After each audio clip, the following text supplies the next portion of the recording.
Si tu regardes autour de toi, autour de ton monde, qu'est-ce que c'est pour toi?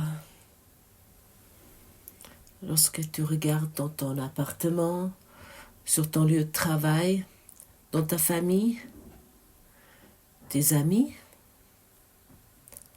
lorsque tu allumes la télévision ou tu ouvres tes chaînes YouTube, qu'est-ce qu'est le monde pour toi?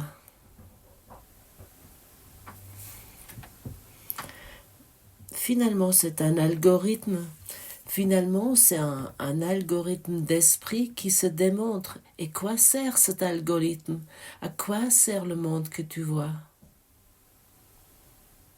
Si nous regardons de près et nous sommes attentifs, ça sert en tant que distraction. Nous essayons de nous détourner, d'être distraits de la vérité sans cesse. Tu peux le constater, par exemple, lorsque tu es invité de suivre cette leçon dans ce livre d'exercice et de, de garder un certain horaire d'exercice. À quel point tu es vite distrait, tu es vite avec autre chose, comment la distraction est sans cesse et très vite présent. Et autant que nous nous laissons distraire, nous devons savoir que l'ego le veut exactement ainsi. Les nouveaux médias sont dans la capacité de nous distraire sans cesse. Je le constate moi-même. Par exemple, lorsque j'ai mon téléphone portable avec moi, qui finalement est aussi un moyen de travail pour moi, je me laisse très très vite distraire. Je regarde vite. Ah, peut-être il y a des mails qui sont arrivés. Euh, Est-ce qu'il y a des choses qui ne fonctionnent pas dans la technique ou ici ou là, il faudra améliorer quelque chose et ainsi de suite. Alors, je me laisse aussi volontiers distraire que toi. Et lorsque je me discipline et j'utilise le téléphone portable uniquement pour lire la leçon ou le livre de texte qui est également possiblement aujourd'hui sur le téléphone portable, à ce moment-là, le monde n'est plus une distraction pour moi, mais j'utilise cette salle de classe pour me souvenir à la vérité. Et c'est seulement un petit exemple que nous avons vraiment le libre arbitre de nous concentrer ce que nous voulons véritablement. Souvent, notre volonté ou notre objectif n'est pas fixé, elle n'est pas claire. Nous croyons encore que les distractions, ah oui, ils nous rendent plus heureux ou nous allons faire des brèves expériences desquelles que nous pouvons être enchantés et pour que nous trouvions au niveau de l'expérience suivante.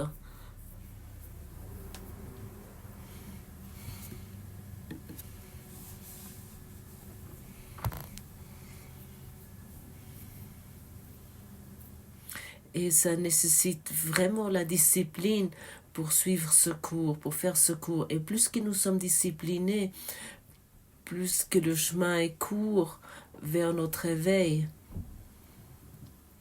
Mais si nous laissons distraire tout au long de la journée par, comme déjà mentionné hier, par des vaudevilles politiques qui se déroulent sans cesse, nous ne devons pas croire que cela est la réalité. À ce moment-là, soudainement, la journée a passé et soudainement, la vie a passé.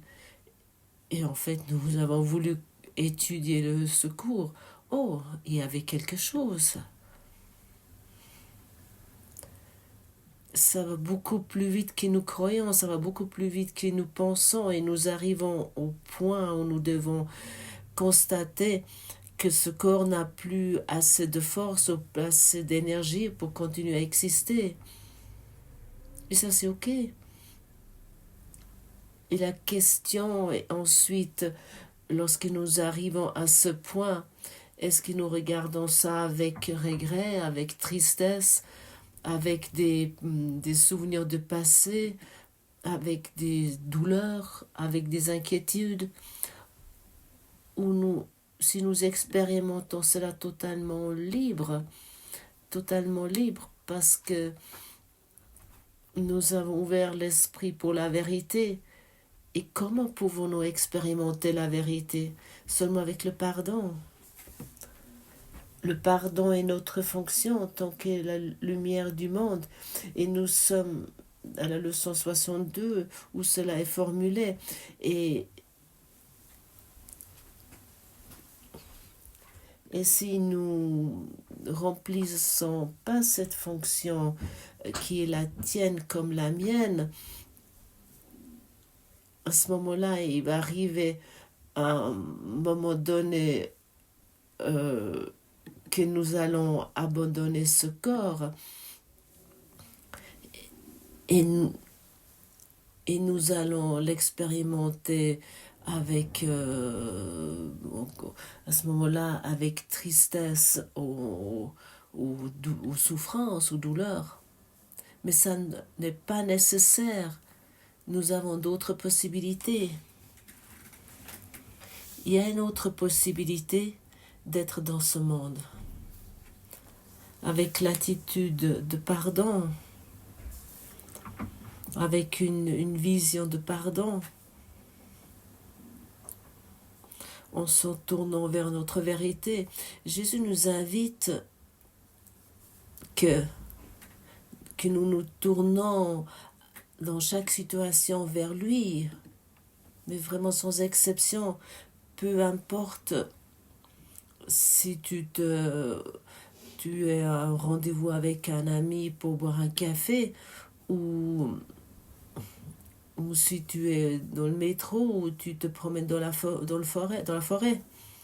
Dans chaque situation, tu peux demander la connaissance spirituelle en demandant comment toi tu vois cela. Et à ce moment-là, la véritable beauté va nous être montrée et pas ce que l'ego considère en tant que beau. Ce que l'ego considère en tant que beau, ça va à nouveau disparaître, ça va à nouveau se terminer. Comme nous aussi. Si nous ne nous éveillons pas, nous allons à nouveau finir. Et ensuite, nous allons à nouveau réincarner avec les mêmes pensées, avec les mêmes pensées qui nous sont parties, avec les mêmes histoires non résolues, avec notre système familial dérangé qui nous blesse, ou avec notre rancœur et puis avec nos attaques. Et soyons une fois honnêtes, qui veut vraiment cela? Qui veut vraiment cela? Et Jésus nous dit dans ce cours au miracle sans cesse, ce n'est pas nécessaire. Tu peux choisir un autre chemin, une autre voie. Prends-moi en tant qu'exemple, il te dit. Oui, prends-moi comme exemple, il te dit. Et tu n'as plus besoin de te crucifier pour trouver la paix. Tu n'as plus besoin de ramper à genoux dans les temples ou dans les églises. Et tu dois plus projeter tes pensées non résolues sur ce monde. C'est vraiment, si nous sommes vraiment honnêtes, c'est toujours étonnant à quel point l'être humain pense limité, d'une façon limitée, autant qu'il n'amène pas le pardon. Il n'est pas dans l'attitude du pardon. C'est vraiment terrible quel acte d'horreur qui se passe au nom de la justice, de l'égalité, dans un état sans cœur pour la justice, par exemple. Parce que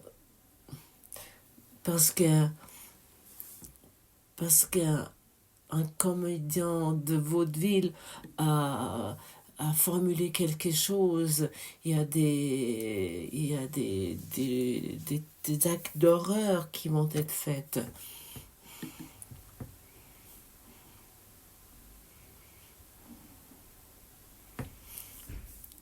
Et si toi, tu amènes aujourd'hui le pardon, tu délivres le monde.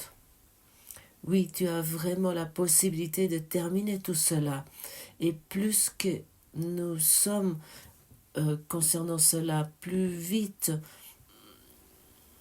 le changement, on pourrait dire un changement positif aura lieu. Parce que nous ne nous voyons plus en tant que victimes du monde, mais en tant que faiseurs de miracles. Parce que nous abandonnons nos pensées d'attaque. Regarde si tu es honnête et découvre en toi tes pensées d'attaque qui ont qu'une seule cause, et la cause est l'anxiété, la peur, on pourrait dire la peur, la projection et l'attaque. Cela résulte de ça. La peur, la projection et l'attaque. Et nous nous attaquons que nous-mêmes dans notre monde que nous rêvons. Et autant nous attaquons notre invulnérabilité et notre vérité, autant nous ne pouvons pas savoir qui nous sommes. Et si nous ne savons pas qui nous sommes, nous ne savons pas ce qui nous rend heureux ou ce que nous nécessitons. Nous croyons que nous avons besoin de telle ou telle chose et nous rendons ensuite le monde ou notre partenaire de vie ou nos parents responsables parce que nous ne l'avons pas obtenu. Et ainsi nous sommes à nouveau dans l'accusation. Et ainsi nous sommes dans l'autosabotage. L'autosabotage signifie d'attendre la mort. Et autant que le fondement de notre existence est la peur, autant que nous allons mourir. Et ça a déjà été mentionné souvent ici, nous voulons quitter ce monde vivant. Et en le quittant vivant, si nous la quittons vivant, en ce moment-là, nous pouvons nous considérer en tant que des éveillés. À ce moment-là, nous avons suivi notre maître. À ce moment-là, nous avons accepté son enseignement. Nous avons transcendé son enseignement.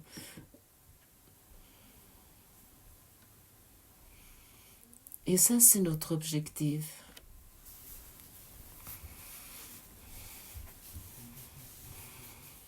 Personne peut t'empêcher de ta distraction. C'est toi qui tu dois le faire. C'est toi tu dois constater à quel point tu te laisses distraire du monde, comme moi, pour prendre une décision, d'être focalisé sans cesse, d'utiliser ton libre arbitre pour maintenir cette focalisation. Et ça, c'est la pratique du cours. Et seulement si qui pratique véritablement le cours, il va se rendre compte à quel point il est riche, à quel point il est béni, à quel point il est dans l'abondance. Et ensuite, nous serons aidés comme nous avons causé tout cela. Et à ce moment-là, nous allons voir que nous ne sommes pas la victime du monde et nous allons reconnaître ce que nous avons fait de nous. Car être la victime du monde existe uniquement que nous ne prenons pas de responsabilité sur notre vie et au lieu nous accusons les autres. Oui, celui-là qui est la victime, qui est victime de sa famille, victime de ses circonstances de vie, victime de la société, ou qui est victime du système politique, il peut accuser l'autre. C'est la faute de l'autre. Et si tu es honnête, tu as déjà découvert cela en toi.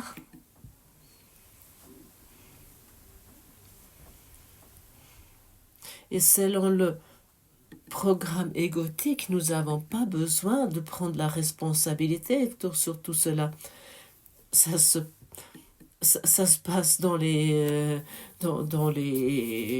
bistrots, aux tables des bistrots dans ce monde, mais pareil dans les groupes de crochet, hein,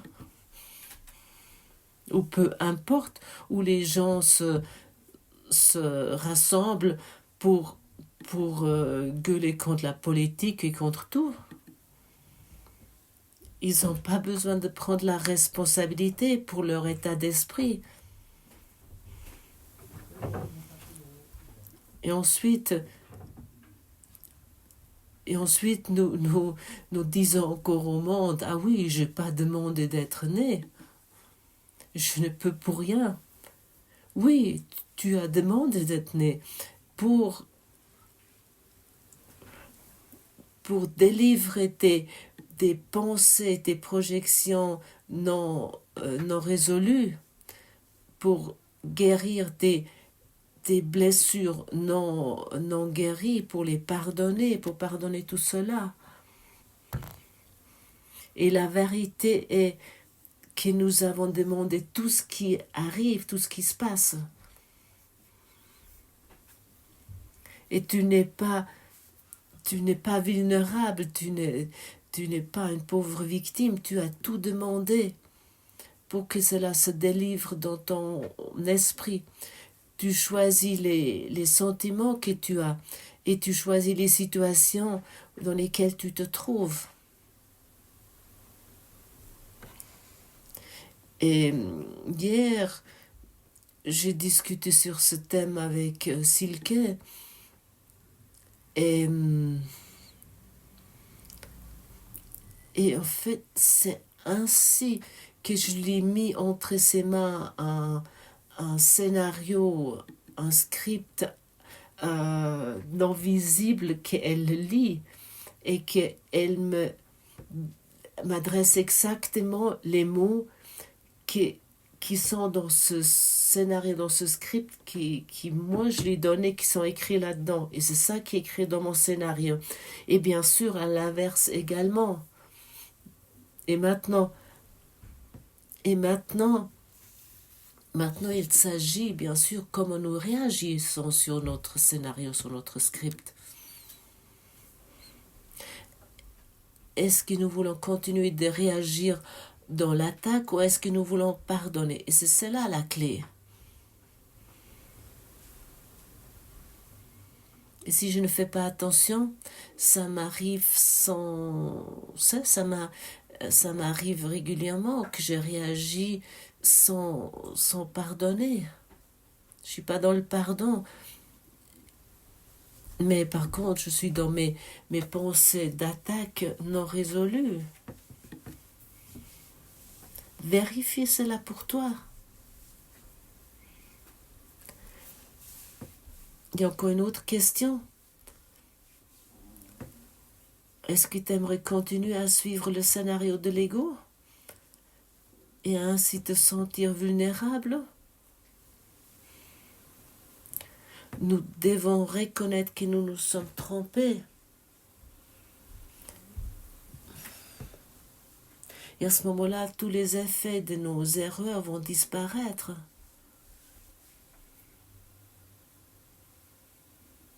Oui, nous nous sommes trompés.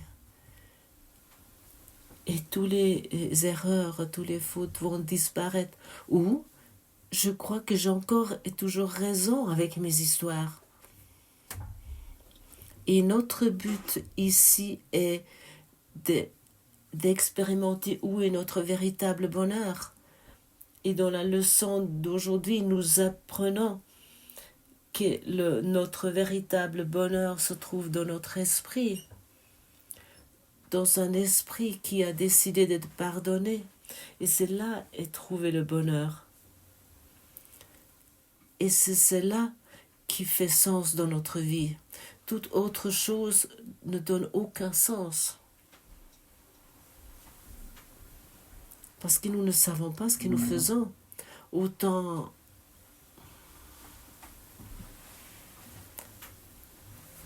que nous mettons encore nos pensées d'attaque au premier plan, autant nous poursuivons ce script invisible, le scénario est déjà écrit. Nous regardons toute notre vie depuis la fin. Lorsque j'ai lu cette formulation dans le livre de texte, je ne savais pas de quoi Jésus parlait. Aujourd'hui, je commence à avoir, j'ai un sentiment pour cela. Il y a un sentiment qui est là, qu'il s'agit exactement ainsi. Et pourquoi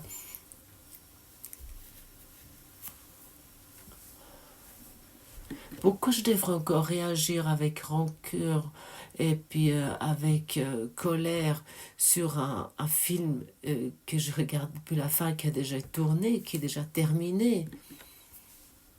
Pourquoi je devrais encore attaquer cela? Ou pourquoi je devrais encore réagir avec cette idée de vouloir avoir raison? Ça ne fait pas de sens. Et encore une fois, ce qui fait du sens, ça va se démontrer si tu pratiques le pardon. Et comme déjà mentionné auparavant, pour l'ego, nous sommes nés pour mourir. Oui, simplement. Et pour cette raison, j'appelle ça, oui, je sais, c'est totalement romantique, c'est pas du tout romantique. L'usine de mort, la terre est notre usine de mort. Nous sommes venus ici pour mourir. Et entre tout cela, nous devons accumuler le plus possible. Nous devons expérimenter plus de bonheur personnel. Nous devons pouvoir avoir assez de pouvoir. Nous devons soigner nos querelles, nos conflits, et ainsi de suite. Mais pour le Saint-Esprit, notre enseignant intérieur, nous sommes ici nés pour expérimenter qui nous sommes véritablement. Et ça, nous faisons avec le pardon. J'ai rien trouvé d'autre. J'ai essayé beaucoup de choses. Et concernant cela, j'ai dû expérimenter que je me suis vraiment trompée. C'est qu'avec le pardon, nous allons reconnaître ce que nous sommes véritablement.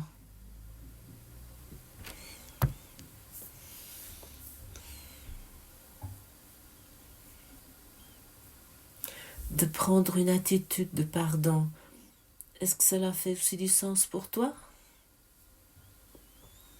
Nous tous, chacun sans exception, a des différents talents, des différentes capacités. Et ces dons, ces capacités, ces talents différents, nous les amenons dans ce monde, mais qui servent tous un but, un objectif. Le but est le pardon, qui est notre fonction.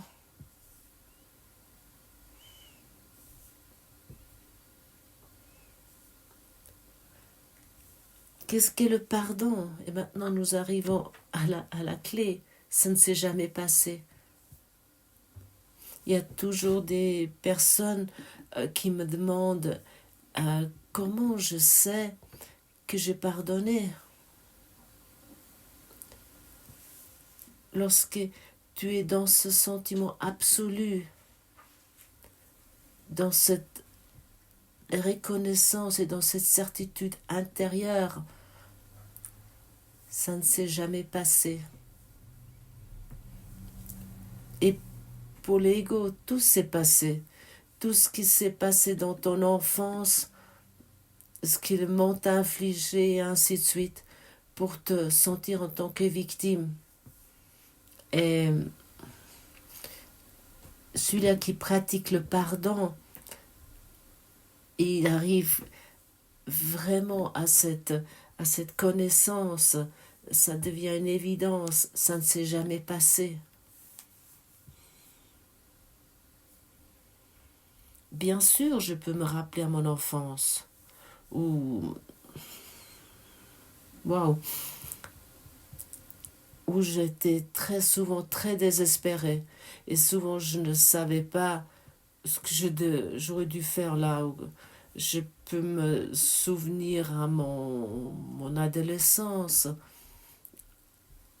à l'expérience avec ma première copine.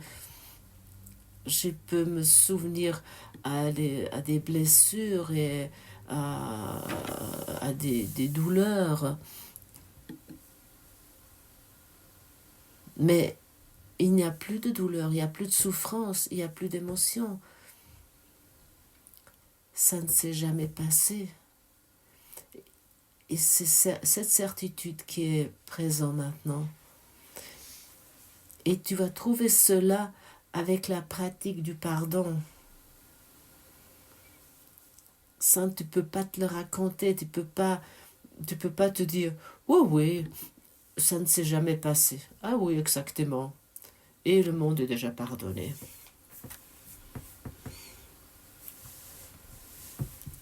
Tu peux pas simplement le lire et te le prendre pour ta vérité. Tu peux expérimenter ça uniquement avec la pratique du pardon.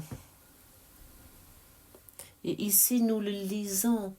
C'est ton pardon qui portera le monde des ténèbres à la lumière. C'est ton pardon qui te laisse reconnaître la lumière dans laquelle tu vois. Le pardon démontre que tu es la lumière du monde.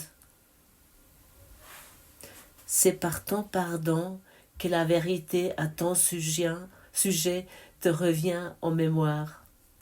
Par conséquent, dans ton pardon réside ton salut.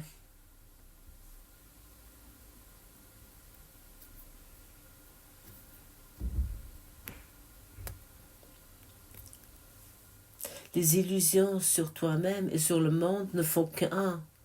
C'est pourquoi tout pardon est un don fait à toi-même.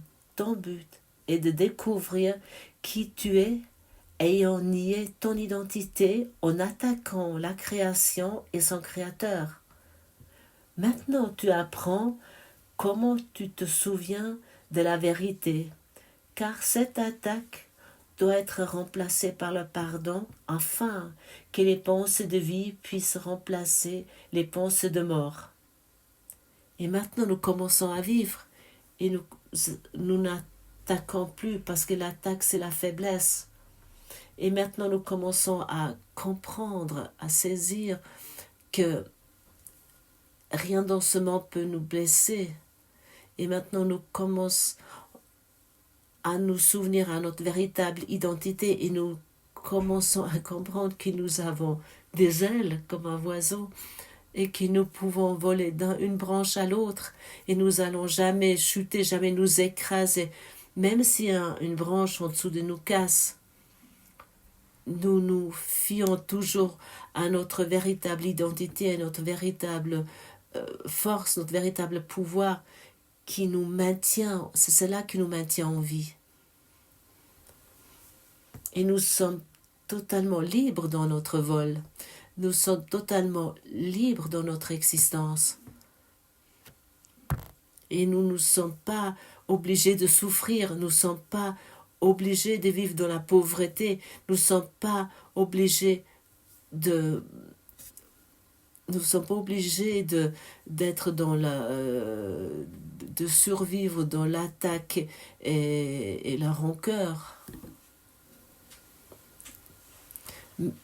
Par contre, notre seul engagement est maintenant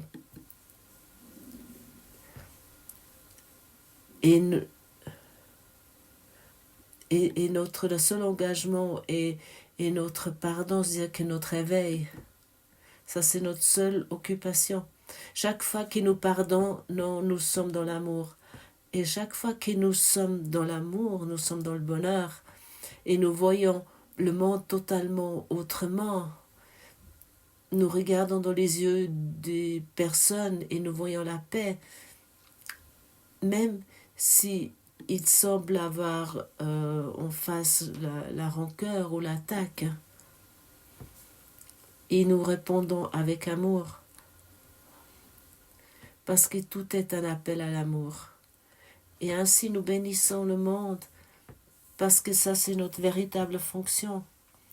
Et ainsi, nous redonnons au monde après ce que le monde languit, ce que le monde souhaite.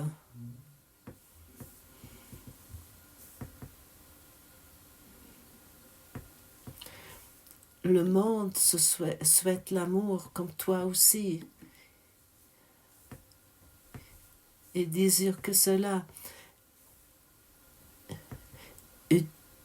Et tu vas donner au monde l'amour après lequel il est assoiffé avec le pardon. Il n'y a pas une autre voie. Ça, c'est la voie. Et pour cette raison, nous sommes ici. Et ici, nous nous reconnaissons dans cela exactement maintenant. Merci pour avoir écouté, pour ta beauté, pour ton dévouement, mon cher ami. Voilà mes amis francophones, je vous conseille encore le texte qui se trouve en dessous du podcast et puis à demain.